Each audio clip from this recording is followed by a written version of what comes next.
Hi hello friends, welcome to our channel. ఇప్పుడు మనమైతే కాకరకాయ పులుసు ఎలా తయారు చేయాలో చూసేద్దాం ఫ్రెండ్స్.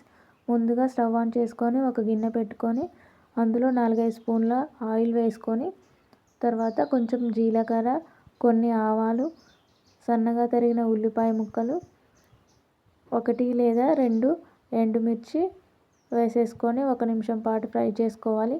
తర్వాత అందులో అల్లం వెల్లుల్లి పేస్ట్, 2 రెమ్మల కరివేపాకు, కొంచెం పసుపు, రుచికి సరిపడా ఉప్పు వేసుకొని ఒక 2 నిమిషాలు ఫ్రై చేసుకోవాలి.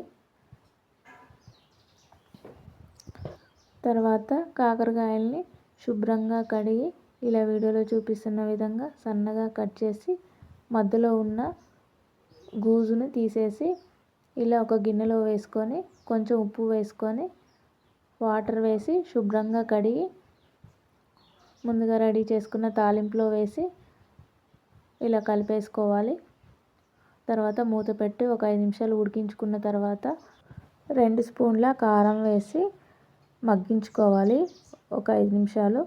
తర్వాత టమాటా ముక్కల్ని సన్నగా కట్ చేసుకొని దాంట్లో ఉప్పు వేసి ఇలా మెత్తగా పిసికిన తర్వాత టమాటా వేస్టేజ్ అంతా పడేసి అందులో ఉన్న రసం తీసుకొని ఆ రసాన్ని ఈ కాకరకాయ ముక్కల్లో వేసుకొని ఒక 10 నిమిషాలు దగ్గరగా ఉడికిపోయేంత వరకు ఉడికించుకోవాలి. ఇలా దగ్గరగా ఉడికిన తర్వాత చిన్న బెల్లం ముక్క వేసుకొని కసూరి మేతి పౌడర్ వేసుకొని దగ్గరగా ఒక 2 నిమిషాలు ఉడికించుకోవాలి. తర్వాత కొత్తిమీర వేసుకొని సర్వ్ చేసుకుంటే కాకరకాయ పులుసు రెడీ.